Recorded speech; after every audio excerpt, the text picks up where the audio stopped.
Bom dia, boa tarde, boa noite para você que ouve ou assiste ao Olympicast, o nosso videocast do No Ataque.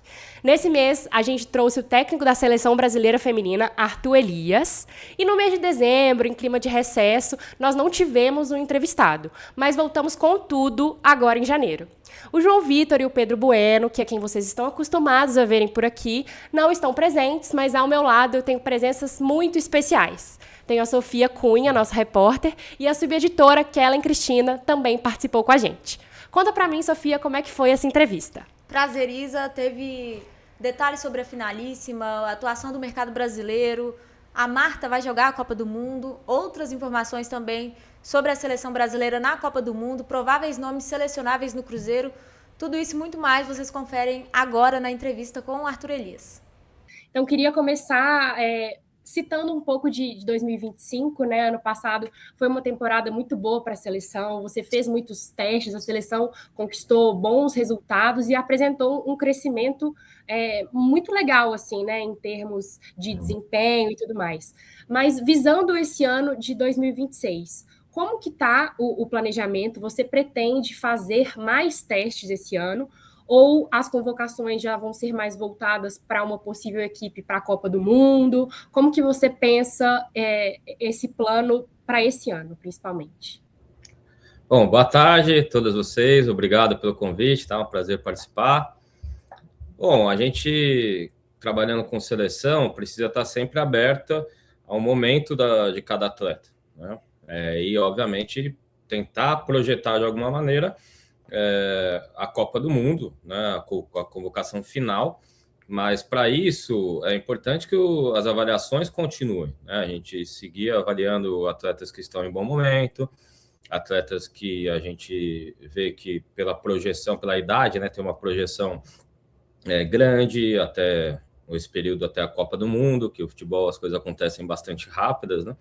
Então a seleção vai estar sempre aberta, assim como para alguns retornos de algumas atletas que, como foi na última convocação há um tempo, não vinham para a seleção. Eu acho que essa competição e a seleção trabalhar dessa maneira só enriquece a minha escolha final, né? A decisão final das atletas que vão nos representar nesse momento tão importante para o nosso futebol feminino, que é a Copa do Mundo em casa, e também faz com que a seleção tenha uma identidade que fique presente em um número maior de atletas, né? E que a gente, ao longo deste ano, evoluir também ainda mais coletivamente. Sempre um desafio, quando a gente eu mudo muitas convocações, a equipe de um jogo para o outro, acho que as atletas entendem bem, têm uma capacidade de assimilação boa. O meu dever é dar essa oportunidade, mas, obviamente, esse crescimento. Acho que as coisas coletivo e as coisas não andam separadamente, né? A gente não precisa querer definir algo, uma base de uma equipe agora. Eu entendo que o mais importante é ter uma pirâmide maior mesmo de observação. Arthur, nesse contexto ainda de observação, tem algumas atletas que estão sempre presentes nas suas listas. Você considera que o seu time tem titulares absolutas? Tem aquelas atletas que você não abre mão de convocar? Difícil, assim, não é que não sou eu, né, que abro mão, não. O que a gente faz é uma escolha em relação ao momento da atleta, ao que ela fez nas últimas convocações conosco, né? Obviamente isso pesa bastante, né? A assimilação, a performance durante os jogos com a seleção, e essa projeção para frente também. Então, sim, tem jogadoras que, às vezes, pela posição, a função que exercem, e por já demonstrarem, né, uma consistência grande nas convocações, elas vêm sendo repetidas nas convocações. Isso é natural, né? Claro que a gente não vai mudar o grupo todo de uma convocação para outra. Isso seria algo que você, ao invés de você ganhar, você perde, né? Porque aí você perde as referências, né, daquilo que você trabalhou na convocação anterior. Então, as mudanças são significativas, mas elas são com bastante critério também e por merecimento dessas jogadoras que vêm sendo convocadas, e pela posição, algumas vezes também, acaba acontecendo de elas estarem conosco, e eu sou muito feliz, assim, muito grato de ter jogadoras que hoje entendem muito bem, não só o trabalho, né, meu e da comissão técnica, mas, né, o que é defender a seleção brasileira, o que significa, e se sentirem bem, né, dentro dessas duas coisas, né, da forma que a gente joga e com o prazer de vestir a camisa da seleção. Quem que você aponta, Arthur, nessa lista aí? Aí é só vocês fazerem uma pesquisa, né? Mas assim, é claro que no gol a Lorena foi a goleira mais convocada. A gente teve o retorno da Lelê, outras, a gente tem goleiras jovens, né? Que inclusive estão em Minas, né? Agora no Cruzeiro, duas goleiras que a gente vem convocando. A Thaís, uma goleira mais jovem ainda. Mas a Lorena foi sempre a mais convocada e responde muito bem, né? Fez uma grande Olimpíada e sempre muito segura. Comigo na zaga, Tarsi, acho que foi talvez a que repetiu mais convocações. Depois das Olimpíadas, Clara Isa, Marisa. A gente tem, né, jogadoras que são muito jovens na defesa, né, de uma maneira geral. Então, é uma renovação importante, né? Mas também tem outras jogadoras retornando, como eu disse, independente da posição. A Yasmin, como lateral, eu acho que deve ter sido uma das que foram mais convocadas também, desde que eu assumi. Também uma jogadora que antes, né, de eu assumir, não tinha um histórico tão grande na seleção, mas uma condição boa, e a gente tem, né, também uma certa carência, né, na posição. Na lateral direita a gente, né, rodou bastante. No meio campo, a Duda e a Angelina, Duda Sampaio e Angelina, acho que são as que foram mais convocadas, né? No setor de meio a gente também rodou bastante, tivemos lesões também do meio para frente, né? Então talvez não tenha nenhuma jogadora com um número de convocações tão alto, eu acho, na frente, porque a gente troca bastante, né? Mas, de qualquer forma, independente desses nomes terem sido mais convocados ou não, o que me importa é a jogadora que venha na seleção aproveitar, assim como essas aproveitam, mas grande parte, assim, muito grande das jogadoras que passaram comigo nesse período, realmente nos agregaram muitos valores e desempenharam bem, né? Então, isso é o mais importante. Ô, Arthur, até a gente fazendo uma conexão com a Copa, né? E você citou esse fato da Copa ser em casa. Você projeta mais amistosos aqui no Brasil, além dos jogos da FIFA Series, até por essa identificação com a torcida, né? Porque você tem uma nova geração nas mãos e a Copa ser em casa, você vê como um fato importante você trazer mais amistosos para o Brasil neste ano, antes da Copa do Mundo? Eu vejo importante a seleção brasileira jogar no Brasil, né, independente da Copa. Então, até quando eu assumi e não sabia que a Copa seria no Brasil, já era algo que eu falei para o presidente anterior, o presidente Rinaldo, que era algo que seria muito importante para a gente, né? Eu vejo que há uma responsabilidade, óbvio, dentro do campo, né? Minha, da comissão, de todos os atletas, da gente trazer resultados para o Brasil. Eu falei isso desde o começo também, resultados expressivos. Mas há também, né, pelo o cargo e as condições que eu tenho, que a gente tem, um dever com o desenvolvimento do futebol feminino no país, né?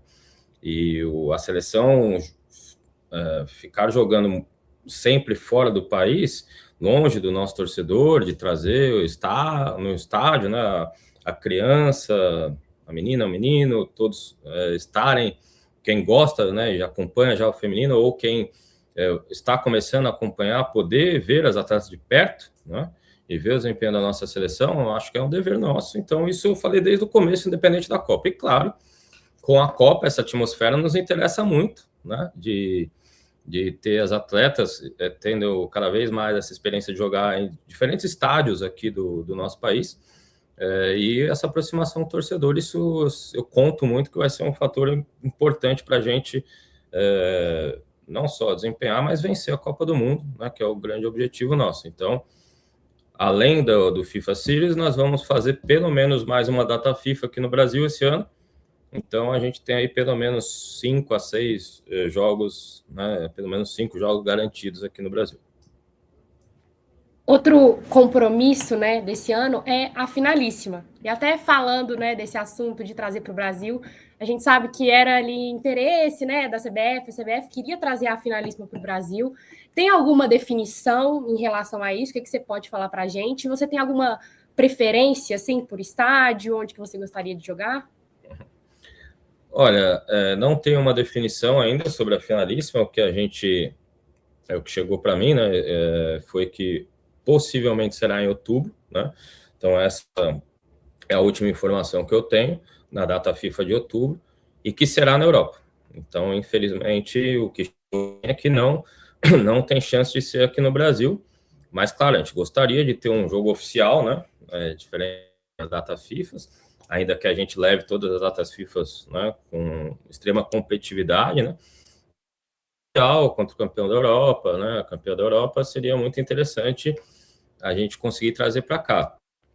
E um estádio, obviamente, que seria fantástico a gente jogar Maracanã, né? Pelo que representa, provavelmente a abertura aí, a final, ou, né, certamente a final da Copa deve ser no Maracanã. Então, é um estádio e uma cidade, né, o Rio de Janeiro também, não tem histórico recente de lotar os estádios para acompanhar o futebol feminino. Seria um grande desafio para a gente aqui no Rio, né? Tão histórico e marcante para o nosso país como o Maracanã ter a seleção brasileira feminina. Sendo que a gente tem outras grandes arenas, estádios para poder jogar. O importante é a gente conseguir jogar contra seleções fortes, né, como vem acontecendo. Arthur, ainda sobre a finalíssima, a gente falou sobre a crescente da seleção brasileira, principalmente ano passado, e o Brasil venceu a Inglaterra no amistoso, né? Você acredita que esse duelo tem uma equipe favorita? E você acha que o local é determinante para esse aspecto?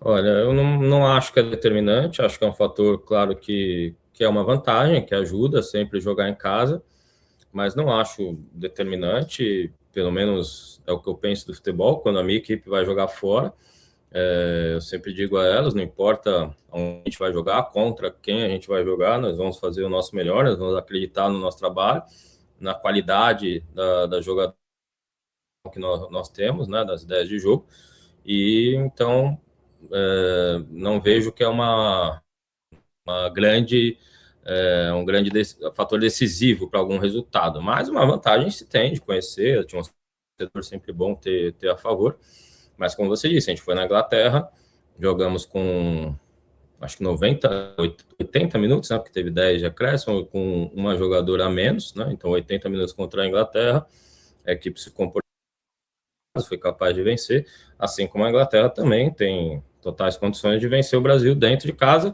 Eu não vejo nenhum favoritismo se você pegar ali as 15 seleções principais do mundo em ranking, assim, eu acho que pode qualquer resultado acontecer, depende muito da preparação de cada equipe, né, da performance das jogadoras, de como a equipe entra, né, em cada partida. Eu acho que está tudo bastante nivelado, assim, ainda que a gente veja, né, que o mundo inteiro acaba escolhendo muito pelas jogadoras inglesas, espanholas, né, nas premiações aí de seleções mundiais, e eu acho que são excelentes atletas, mas também vejo jogadoras africanas, né, brilhando nas principais ligas, vejo países tradicionais, né, como a Alemanha, com ótimas jogadoras, jogadoras americanas com uma renovação, inclusive,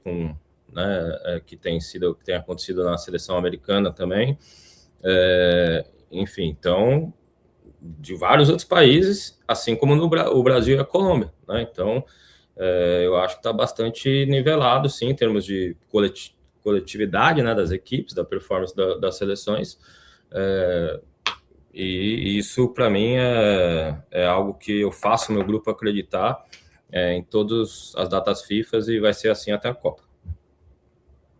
O Arthur, falando da Copa do Mundo, a gente espera que a Copa insira o futebol feminino de uma forma mais concreta, assim, no Brasil, porque a gente sempre vê que, de forma geral, o torcedor volta as atenções, e eu não falo o torcedor do futebol feminino, mas o torcedor mesmo, de forma geral, volta as atenções para a seleção mais em época de competições.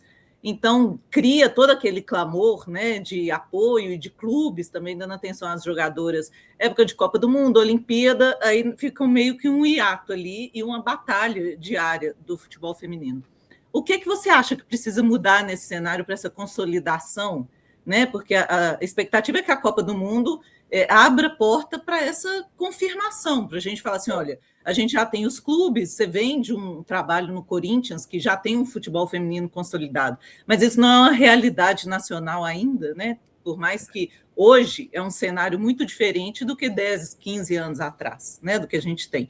Mas o que você acha que essa Copa do Mundo pode servir e onde entra a responsabilidade dos clubes de ter mais apoio assim, ao futebol feminino e encarar o futebol feminino com um profissionalismo maior para a gente ter esse cenário, sabe? De uma continuidade, que o futebol feminino, a seleção e de forma geral, não dependa só de competições em nível mundial para atrair atenção, orçamento, tudo, né? Sim, claro. É um contexto bastante amplo, né? Eu entendo que sem dúvida nenhuma vai ser um marco o mais importante nessa evolução toda do futebol feminino brasileiro, porque com certeza vai inspirar, né? Vai inspirar novas meninas, né? Vai inspirar os pais dessas meninas e meninos, né? Olhar o futebol de mulheres de uma outra maneira, vai inspirar, né, as empresas, né, governos, em todos os níveis, federal, municipal, estadual, a começar a investir mais, né, e também a acompanhar mais o que está acontecendo com o futebol de mulheres, né? Esse desenvolvimento ele demora alguns anos, é normal, né? O tempo joga a nosso favor agora, né? Quando a gente não tinha competições frequentes, quando a gente não tinha categorias de base, quando a gente não tinha, né, realmente continuidade em nada, né, que se tratava de futebol feminino, era muito difícil a gente ter o tempo a ajudar, né? O tempo acabava realmente maltratando quem estava trabalhando com futebol feminino, jogadoras que foram guerreiras e tantas gerações e que se aposentaram e não nada, né, com, assim, financeiramente ou de qualidade de vida depois que lutaram tanto pelo futebol feminino, jogadoras, as treinadoras e alguns treinadores, enfim, gestores. Eu acompanhei muito essa época lá, né? Agora, como você disse, é um outro momento, é um momento que a gente já tem uma organização, né, em termos de campeonatos, a gente já algum campeonatos de categoria de base cada vez mais frequente, a gente já tem um número maior de atletas, a gente continua quebrando barreiras e preconceitos, né, que existem, continuam existindo, mas que se tem mais visibilidade, a imprensa, né, isso tudo tem acontecido, investimento maior nos clubes, premiações, isso vem também de fora do país e acaba ajudando, né, no desenvolvimento do nosso país. Então, o processo ele já está acontecendo, independente também da Copa, mas a Copa vai inspirar e vai, eu acho que, acelerar um pouco mais esse processo, mas eu confio muito que ele já está acontecendo, é uma questão de tempo só, porque o que o futebol feminino sempre pediu foi em relação a condições mais iguais, né, para você, de oportunidade, em primeiro momento, né, da menina poder ter acesso, né, massificar, poder jogar futebol, né, em lugares que tenha espaço e respeito para a menina, né, jogar e ter o acesso ao futebol. Depois a formação delas, né, escolherem estarem nos clubes e poderem ter treinos bem orientados para se formarem e terem uma possibilidade de serem profissionais, depois de serem profissionais registrados, que recebam, né, em dia e que consigam viver do futebol, né? Então, esse é um processo que... Estrutura também, né, Arthur? Estrutura Sim, de clube para elas. Um pouco mais igual, né? A gente ainda vê os CTs do masculino muito melhor que o do feminino, tudo. Mas a gente vê alguns clubes já não só melhorando a estrutura, como até chegando mais na próxima. Os CTs, o mesmo CT do que o masculino, por exemplo, acontece muito fora do país. Era uma questão que eu tinha no Corinthians, que eu fiquei tantos anos, né? A gente ganhou tanto e não treinava junto no mesmo CT do masculino, né?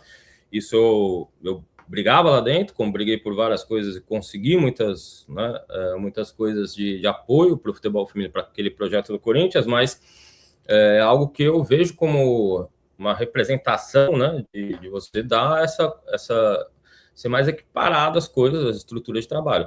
Os valores, o mercado vai dizer, né? Então, no futebol feminino, ninguém nunca pediu para as jogadoras receberem igual os jogadores, né, em nível mais alto masculino, e nem os treinadores e as treinadoras. Então, a gente, né, sempre foi uma luta, uma equiparação de condições, né? E isso tem acontecido, acho que o tempo vai ajudar, né? Está longe do ideal ainda, mas vai nos ajudar, né? Comparando com o que eu vejo em outros países também, em termos de estrutura e porcentagem, né, de investimento dos clubes. Eu vejo que muitos clubes brasileiros estão, sim, tendo um esforço com o futebol feminino, né, assim, investindo, né, independente deles dar lucro ou não, porque o futebol masculino também não deu lucro e até hoje não dá para muitos clubes, a maioria. Tanto é que os clubes estão com muitas dívidas, né? Então, assim, não é uma questão de dar lucro ou não, mas é qual a fatia do seu faturamento, do seu orçamento você pode e deve investir no futebol de mulheres. Porcentualmente, muitos clubes brasileiros têm investido até mais do que grandes clubes da Europa. E, claro, aí se você for para a Liga Americana, a franquia é outro mercado, né? Outro modo de se fazer o campeonato. Mas eu vejo dessa maneira, né? A gente vê clubes que poderiam na Europa também investir muito mais. Então, é normal que no Brasil, um país tão grande, com tantos clubes grandes, né, de massa, com muitos torcedores, que um outro clube, né, assim como foi esse ano, tenha decisões infelizes de ou acabar ou diminuir o orçamento, né, diminuir o seu projeto, o seu time de futebol de mulheres, que no final das contas não é tão significante no orçamento. Então, isso acontece ainda, mas eu vejo de forma natural, porque antes era que isso era comum com muitos times, com a maioria dos times. Agora são poucos times que acabam interrompendo seus projetos de futebol feminino. Eu vejo com mais consolidação na maioria dos clubes e com esforço também dos clubes, que é óbvio, a gente precisa ter mais receitas agora, né? Então a gente vê receitas com são de jogadoras, o Brasil já começa, né, até muitas jogadoras que vieram para a seleção acabaram sendo essa transação, já com valores importantes para os clubes. Receitas em estádio, né? Acho que um ou outro clube faturar, mas isso ainda precisa melhorar e vai melhorando, né? Receita de patrocínio, talvez essa seja a maior receita, né, em fatia aí que os clubes tenham, né? E com a Copa talvez ajude mais ainda, né? Essa mobilização das marcas, dos apoiadores. São essas, e a receita de TV, né? São essas direitos de transmissão, né? Não só a TV, mas são essas as principais receitas do futebol, né? E os clubes de futebol feminino estão começando a ter um pouco delas, né? Então vai ser natural. Eu sou bastante otimista com o futuro do nosso futebol brasileiro feminino.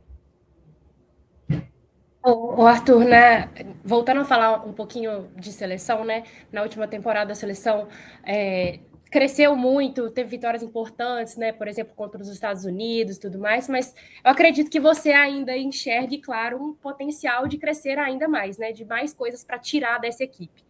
Quais são as principais melhorias que você acredita que tem que ter na seleção, visando principalmente o ano de 2026, mas também a Copa do Mundo?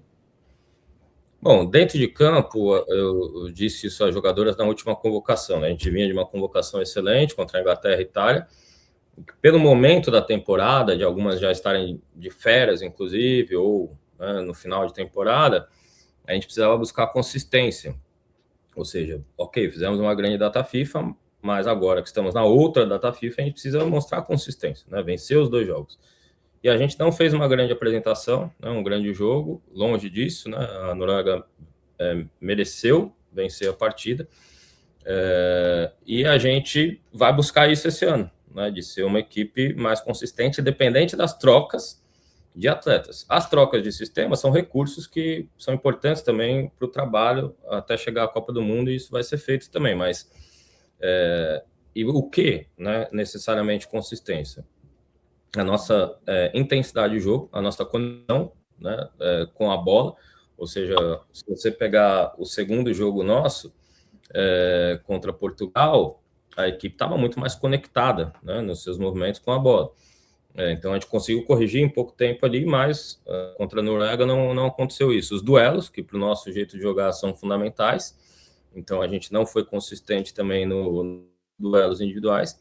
As referências da nossa marcação, que a gente vem optando, né, pela marcação mais individual e com referências que elas têm, claro, na parte conceitual, mas que precisam, né, de mais tempo, né, que a gente consiga ter mais tempo para ficar mais e ficar mais seguro no aspecto da gente ter recurso, né, quando a gente é vencido em algum setor mais perigoso do campo na marcação. Então, basicamente isso, né? A gente tem muitas coisas que já evoluímos muito. Eu disse também para elas na última convocação de que a seleção hoje ela está melhor do que na prata olímpica. Então, nós fomos medalhistas olímpicos, que o Brasil não era há muito tempo, né? Nem fazia gol no mata-mata da Olimpíada, não conseguia passar, e a gente conseguiu uma prata olímpica recente, e eu vejo que da Olimpíada para cá, o Brasil é uma seleção melhor, né? Em todos os aspectos. Então, a gente está nesse caminho, né? Mas ainda falta 1 ano e meio, que a gente vai seguir trabalhando em busca, né, dessa evolução. Arthur, e a Marta, né? Ano passado, na última convocação, você falou: deixa ela, vai casar, deixa ela, depois a gente casou agora. vai fazer. Casou. E Casou. aí ela tinha o plano de aposentar depois da Olimpíada, mas aí muita gente tenta convencer ela de jogar a Copa do Mundo, que seria muito simbólico para o futebol brasileiro. Você conversa com ela sobre isso? Qual que é a importância de a Marta jogar a Copa do Mundo e talvez se despedir do futebol dessa forma? Bom, seria muito simbólico, seria fantástico, né? A presença da Marta na Copa do Mundo do Brasil, no Brasil, né? Agora, essa possibilidade, eu conversei com ela algumas vezes, mas é uma conversa muito rápida, porque ela me diz assim: eu não sei o que vai acontecer. Aí eu digo para ela: eu também não sei. Se você não sabe, também não sei. Então, a nossa conversa acaba ali, né? E o que ela sabe, que ela, né, vai viver esse ano, ela sabe, né, os critérios e como a seleção brasileira joga, e obviamente há um desejo, né, de a melhor jogadora de todos os tempos a gente contar sempre, mas que também a seleção não pode depender, né, exclusivamente, ou seja, a gente eu ficar tão preocupado com isso, né, não é uma coisa que eu me preocupo, eu quero só que a Marta esteja bem no clube dela, né, e que quando chegar perto da Copa a gente vai tomar uma decisão, né, e vai depender muito do desempenho dela no clube, na seleção. Claro, ela sabe, ela é muito consciente disso, né, a Marta, e eu vejo que ela ainda, né, vai precisar esse ano entrar agora em forma, pré-temporada, ver, né, assim como todas as jogadoras da Liga Americana, como, né, vai ser esse prazo até a primeira convocação, mas certamente vai ser uma atleta que vai estar convocada comigo, tem sido decisivo, né? Agora, para a Copa, é isso, ela não sabe, eu não sei, e vocês também, todo mundo vai ficar sem saber até mais perto da Copa, não tem jeito. Arthur, agora trazendo o nosso papo um pouquinho mais para a região, assim, né? Nós somos de Belo Horizonte, falando um pouquinho de futebol mineiro. O Cruzeiro tem se destacado muito, né, no cenário do futebol feminino nos últimos anos, disputando finais, fez um grande campeonato brasileiro, vai disputar Libertadores. Queria saber qual que é a sua visão em relação a essa ascensão do clube, né, na modalidade, como que você enxerga o investimento e esse crescimento mesmo, né, que foi escalonando de ano a ano. Olha, acho que muito mérito, né?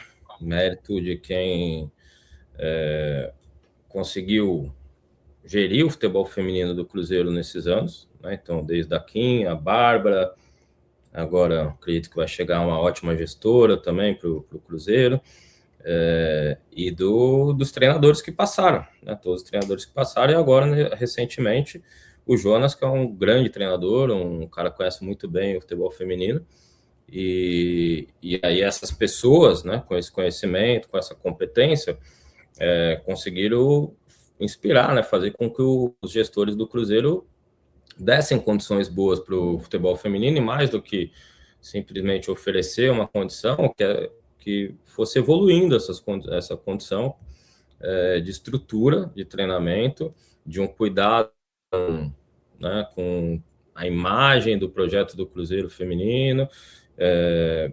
Claro, né, faltou aí uma categoria de base mais forte, algumas coisas que são importantes, mas, como eu disse, é tudo passo a passo.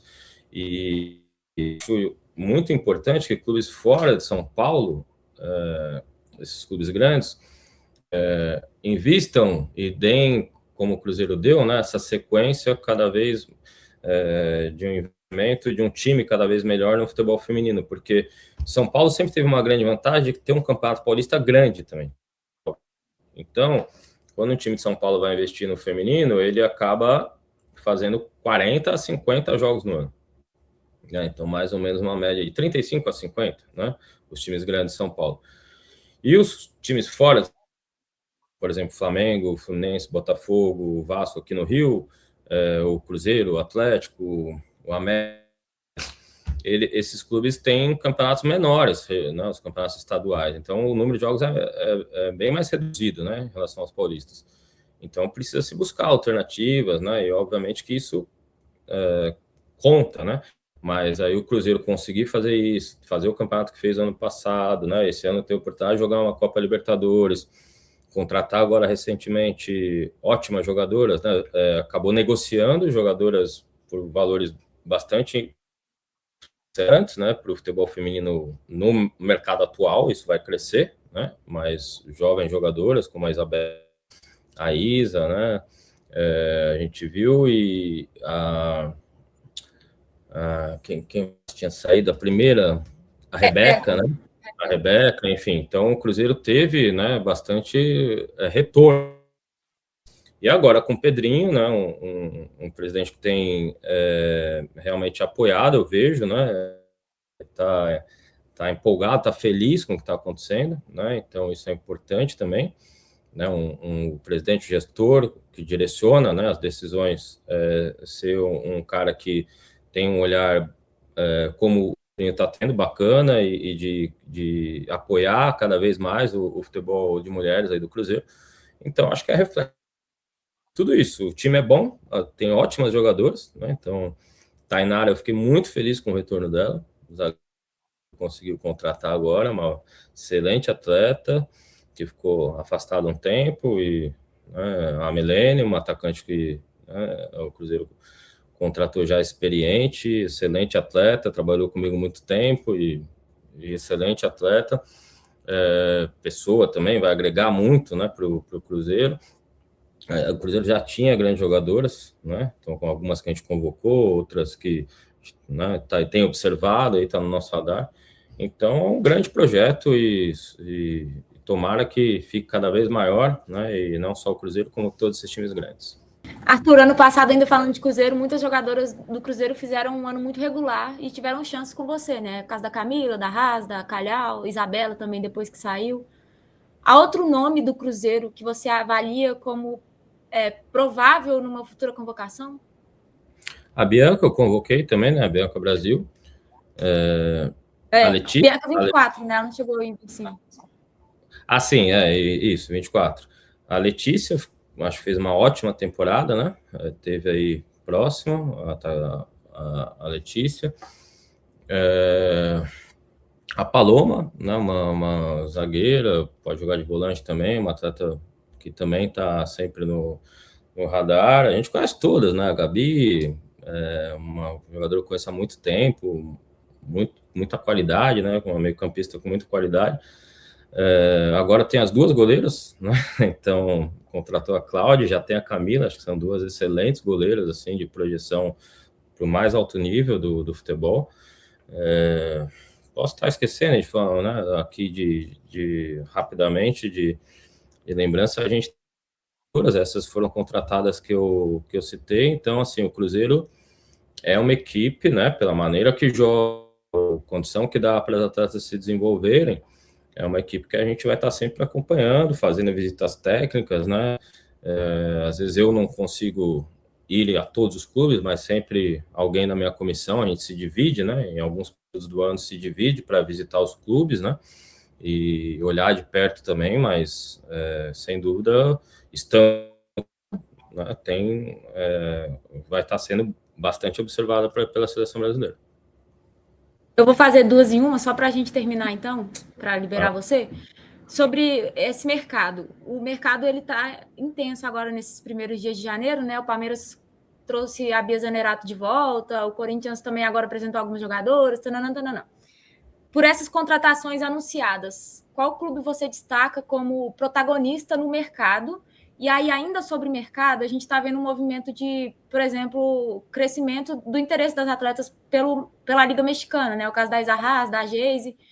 O fato de essas atletas escolherem um mercado alternativo, que não seja nem o brasileiro, nem a Liga estadunidense, pode, de alguma forma, escondê-las de uma seleção brasileira, ou isso não passa pelo crivo da comissão técnica? Não, ninguém está escondida da seleção brasileira, porque a gente vai buscar elas em todos os lugares, a gente assiste todos os jogos de todas as ligas, Liga Saudita, Liga Turca, todas as ligas da Europa, a Liga, claro, né, já uma liga muito forte, muitas brasileiras, a Liga Mexicana vem se desenvolvendo, o nível de jogo está cada vez melhor. Eu tive 2 vezes recentemente no México, né, devo voltar lá também. Então, eu conheci, né, proprietários, gestores, conheci as estruturas, né, e vejo que é uma liga que tem tudo para crescer cada vez mais. Não acho que elas vão ser prejudicadas na sua evolução em relação a isso, muito menos em relação à observação da seleção que vai continuar, independente de onde a atleta escolher jogar. A atleta tem que escolher jogar onde ela acha que é melhor para ela, onde vai se sentir melhor, né?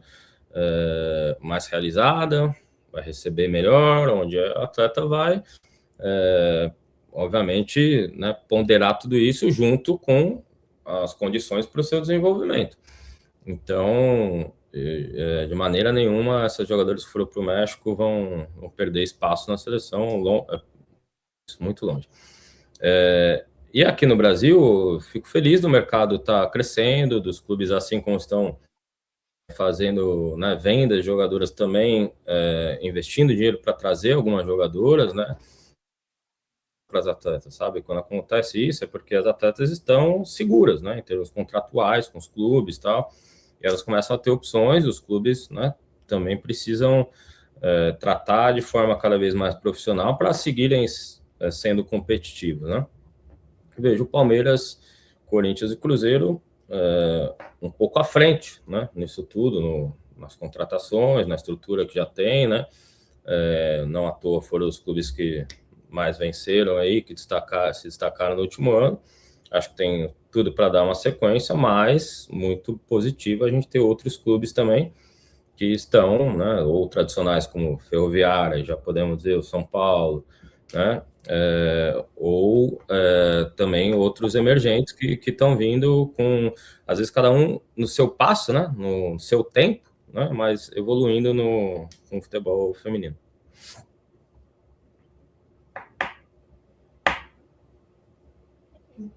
Respondi então, tudo. A gente podia, na verdade, ficar aqui mais 3 horas, né? Você tem que ir embora. Teria mais Não, a gente faria mais Trabalhar é bom. Se tiver tempo, ainda tem pergunta aqui. Então vai mais uma Depois só. Você volta pra... A Duda vai ficar brava, mais uma só, todo dia, uma só. Vai. Então eu vou te fazer uma. A seleção brasileira, durante muito tempo, teve uma espinha dorsal ali muito conhecida, e foi naquele momento que você citou de dificuldades, que tinha ali a Marta, a Formiga, a Cristiane, que foi uma geração que foi longeva, até porque não tinha uma renovação, é tudo, talvez, causa e consequência, né? Não tinha campeonatos aqui em termos nacionais, as jogadoras brasileiras não tinham tanta visibilidade no exterior e tal. E agora, desde a Pia, na verdade, a proposta era de buscar uma nova geração. E hoje você tem um time com uma cara nova, né? Eu queria que você falasse assim dessa cara da seleção hoje, essas novas jogadoras, a Angelina, a Duda, a Caroline, porque não é um trabalho fácil você tirar uma seleção de uma identidade que já estava consolidada com aquelas jogadoras e criar, né, apresentar para o torcedor novas ídolas, sendo que as que passaram foram tão marcantes assim. Essas que foram marcantes, é mérito delas, e a gente não quer jamais perder essa memória, né? Esse reconhecimento, que inclusive eu acho que ao contrário, a Copa também pode trazer de volta, né, todo esforço de gerações e gerações que o futebol feminino teve, que lutaram tanto para essa geração conseguir ter uma condição melhor, viver do futebol e ter oportunidades, né, como você disse também, de um mercado melhor. Essas mais recentes que você citou, a Formiga, a Cris e a Marta, são das melhores da história. Então, ninguém queria fazer essa renovação, né, tirá-las da seleção. Acontece, né, o tempo vai passando e outras jogadoras vêm, e não necessariamente elas precisam ocupar o mesmo espaço, ter o mesmo destaque, né? Cada uma tem a sua maneira de jogar, cada uma é uma mulher diferente uma da outra. Eu acho que os nomes eles vão acontecendo, esses destaques, de forma natural. Então, obviamente que na Olimpíada a gente teve jogadoras que se destacaram, e foi muito legal quando eu voltei para o Brasil, né? O pessoal falando das jogadoras, né? Reconhecendo elas nas convocações que a gente fez no Brasil. Nossa, muita gente em cima das atletas que estavam lá nas Olimpíadas. Então, isso foi muito legal. A questão de dar uma sequência, não é fácil ser uma Marta, uma Cristiane, uma Formiga, não vai ser qualquer uma que vai conseguir ter, né, esse tamanho, né, em termos de reconhecimento, mas elas estão lutando e treinando todos os dias pelo seu espaço, né? Todos os dias elas merecem o nosso apoio, o nosso reconhecimento, a nossa confiança, e procuro dar a todas, né? E eu acho que isso vai ser natural. O futebol mudou, né? A gente não tem mais um futebol que são sempre as mesmas 11 jogadoras, né? E vão ser sempre o time, o público, o torcedor vai escalar da goleira até a ponta esquerda, né? Como a gente fazia antes, tal, antigamente. Alguns treinadores ainda trabalham assim, né? Vocês sabem, bem distante disso, então vai ser normal que tenham, né, muitas jogadoras aí, o que o público, alguns conheçam mais umas e as outras, mas o importante é a seleção brasileira ser uma seleção vencedora. A hora que a gente ganhar um grande título, a Olimpíada já ajudou nisso, né, que foi uma prata que não tinha muito tempo, começar a ser essa seleção vencedora, naturalmente essa idolatria, né, o reconhecimento vai vir, não sei te dizer para quais, né, mas vai vir naturalmente, e que seja para um número grande, que seja para a seleção, e que seja para nos dar frutos ainda melhores do que a gente já está colhendo agora, nos dá ainda mais jogadoras, nos dá ainda mais um país mais justo, né, com as mulheres no futebol e fora do futebol, na sociedade. É isso que a gente busca e que a seleção brasileira busca hoje representar e trabalhar para esse avanço. Obrigada. A joia, Arthur, muito obrigada, viu? Agora nós queremos um jogo da seleção no Mineirão para que o No Ataque possa ir e a gente cobrir a seleção brasileira de perto. Bora, vamos. Tá na sua lista aí, não, Arthur? Um jogo no Mineirão não está nesse planejamento. O Mineirão não está nesse planejamento de um amistoso no Brasil, não? Eu adoraria jogar no Mineirão, é um estádio que eu gosto muito, que eu acho que é um estádio que tem todas as condições de receber a gente e o público, né, o povo mineiro abraçar a seleção feminina. Então, quem sabe a gente joga, que seja na Copa ou antes da Copa. É que não sou eu que decido tudo, né? Então, as coisas vão acontecendo aí. Mas se a gente for, a gente vai ir para ganhar e eu conto com vocês lá presentes, tá? Obrigada, Arthur. Para você que ficou até aqui, o nosso muito obrigada. Você acessa noataque.com.br para conferir as matérias. E não se esqueça de deixar um like, um comentário e a gente volta no próximo mês.